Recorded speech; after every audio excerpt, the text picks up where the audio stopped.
Welcome to Sam's Russian Adventures. Welcome to a nice day in Russia. It's a bit cloudy, but it's not cold, so I thought I'd go for a bit of a walk. I've been at home a lot this week because I've had a UTI, and if you've had one before, you know how painful it is. So I haven't been sleeping well at night, but I thought the weather's nice. Let's get out, go for a bit of a walk, get some steps on the old Apple Watch, and I want to talk to you about 5 things that you should never say to a Russian person, or to any Russian at all, ever.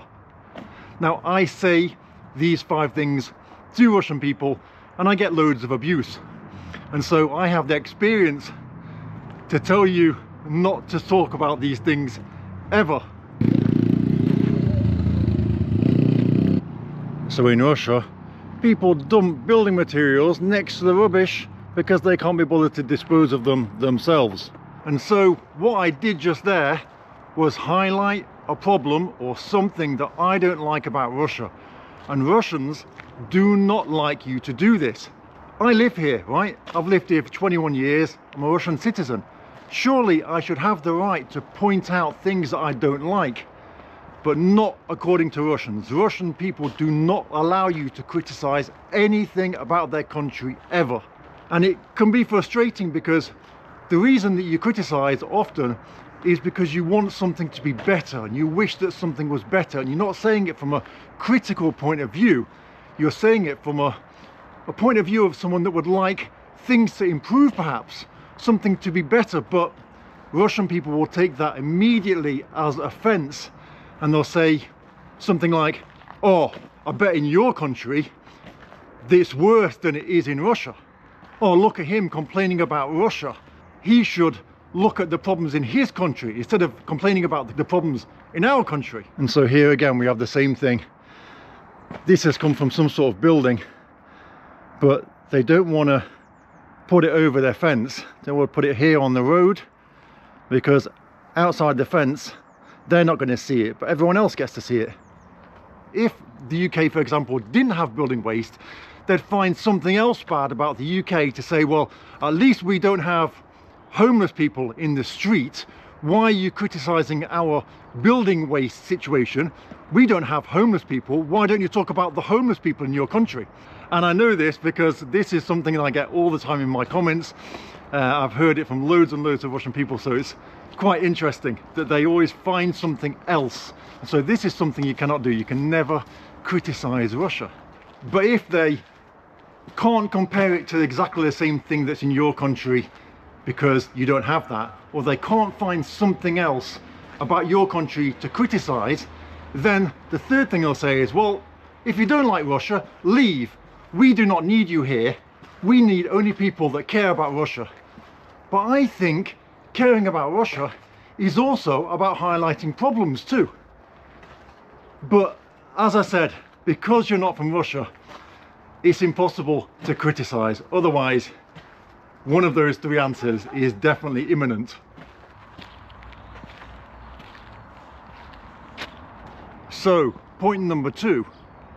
Russians are very, very, very sensitive when it comes to talking about the Great Patriotic War, or as you probably know it as, World War II. Russian people, well, the Soviet people, lost an estimated between 20 and 30 million people. So obviously the Soviet Union suffered more than anyone else in World War II.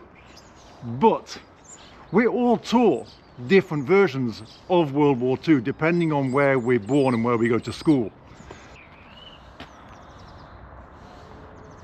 So from the Russian point of view, the Soviets won World War II. They sacrificed the most, they did the most, and therefore they won World War II for everyone else. Now obviously if you're from the US, you're from Europe, you're taught, yes, that the Soviets were involved and they sacrificed a lot, but also the Allies, you know, did a lot in the World War, and America and the US and everyone else sacrificed a lot. But you don't want to say that to a Russian person because they're very, very sensitive to this topic. And of course, you know, what will happen is you'll end up having an argument. You'll say, well, you know, the US or the UK also sacrificed, and they'll be like, right, how many people died then?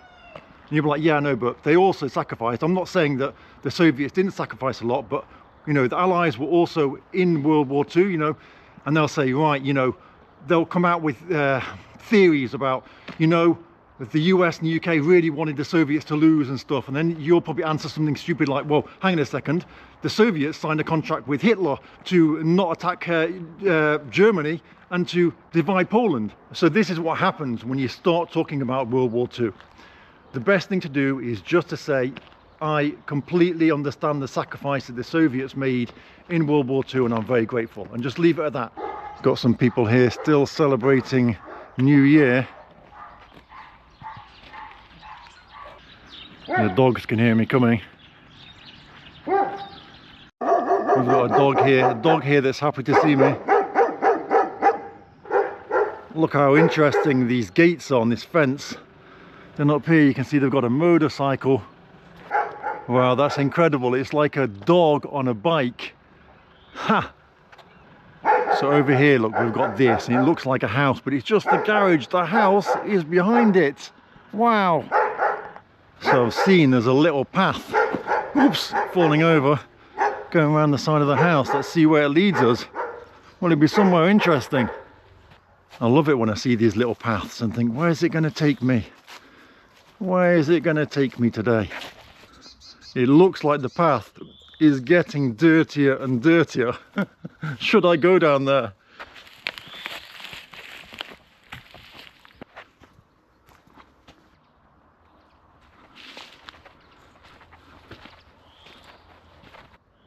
What am I doing? These shoes are only a couple of weeks old and they're already screwed. Oh man. Interesting, we've got this wall of tyres here. And this is some sort of drainage system. I think criticising is a very English thing. It's something that we're just used to doing, whether we're criticising about the roads or the weather or whatever it is. And the funny thing with criticising things in Russia is the things you criticise are actually usually true. But because you're not a Russian, you won't be allowed to criticise. These houses have got the same thing as well. These drains just coming out. I guess it's probably rainwater just draining away to here. The lake is still a bit frozen. So, on a more light-hearted note, another thing you cannot say to a Russian person is happy birthday before the birthday. Russian people are very superstitious and they do not allow you to wish them happy birthday before the birthday happens. Now this is an interesting one because you can wish people a future New Year or a future happy Christmas or a future Easter, and you can get cards that say, you know, enjoy the Easter festival or the New Year or whatever. But you can't do the same for people's birthdays. Russian people are very superstitious. It hasn't happened yet, so you cannot wish them a happy birthday. Just so you know. So this over here is a garden settlement. Basically an allotment, a place where Russians grow vegetables. It's not generally for full-time living, although every now and again you're going to get some people that might reside here full-time. The next thing you should never talk about in Russia is LGBT culture. Now, when I say you can't talk about it, obviously if you're sitting with friends, you can talk about how crazy the LGBT culture is outside of Russia. That's completely normal. But if you're not with friends and you're just talking about it, the chances are people might get you a bit confused and think perhaps you were talking positively about it. You see, there's nothing wrong with LGBT culture. That's the first thing. Nothing wrong with that at all. What anyone does in their own spare time, who they're with, who they have a relationship with, that's their business. That's the way that Russia looks at it. But it's against promoting LGBT culture because that is an extreme organization in Russia. It's basically marked down as extremist organization, and the propaganda and the promotion of topics on that is forbidden, especially with kids. So just be careful, because you don't want to be talking about that and someone gets the wrong idea. And in Russia, it's easy to get reported about that because people are very against the woke culture of the Western countries, very against it. And they're very for protecting the Russian traditional values that we have here. And so, yes, you can talk about it, but just be careful, because any signs of promotion or self-propaganda with regards to that topic will not be tolerated. So this one's pretty cool. I'm guessing this is going to be full-time living, or maybe it's just going to be like a banyo relaxing house. And the neighbours, well, so peaceful here. So peaceful. So the next thing that Russians do not like is positively talking about something that you have in your country that they don't have in Russia. This really annoys Russians, because it almost looks like you're complaining that Russia doesn't have something that you have. Which, again, you might not be trying to complain. You might just be stating a fact that, like for example, I love Terry's chocolate orange. I love it. Or I love pickled onion Monster Munch. But if I was to say I really missed Terry's chocolate orange, then a lot of people would say, what, you don't like Russian chocolate? You're trying to say that British chocolate's better than Russian chocolate? You're trying to say that your chocolate industry is better than our chocolate industry? And you're just digging a hole. And so Russians are very sensitive to foreigners who are gonna talk perhaps negatively about their country. They're used to it, it's what they expect. And it's weird because you're not talking negatively, but because Russians expect the foreign view of their country to be negative, they expect that you think that your country is better than theirs, even if that's not what you think at all. Even if there's loads of things you love about Russia. But when you're speaking with Russians, best to talk about the things that you love about Russia. They'll probably still compare themselves. Even if you say something like, you know, Russian chocolate is way better than the chocolate in the UK, they'll probably say something like, yeah, that's true, your chocolate's rubbish. Our chocolate's the best. We know that our chocolate industry is the best in the world. The quality of our chocolate is so much better than the quality of your chocolate. The food that we consume generally is better, and obviously it's made by better people in better factories because it's made in Russia, not in your crap country. And so that might be a bit extreme as to how I'm talking about it, but that is kind of how it works. Russians are really skeptical about foreigners, and that's why with Russians as well, immediately they're not going to be your friends, but once they accept you, different story. So this is the home of an English guy. Let me see if he's at home.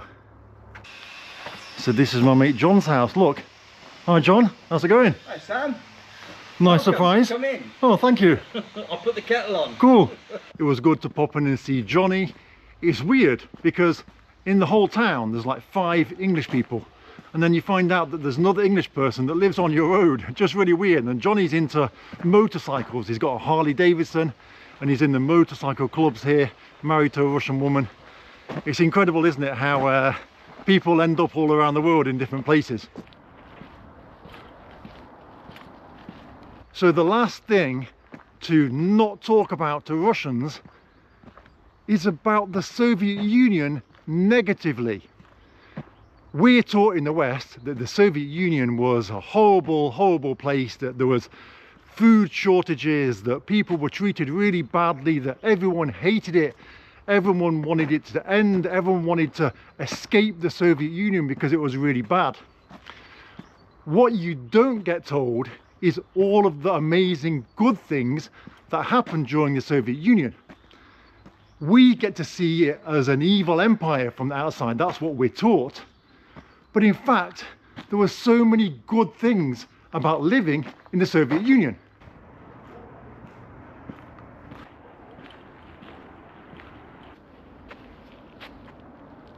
I've done loads of interesting interviews with people that I've met on the streets in different villages, different towns, and they've taught me about their life in the Soviet Union.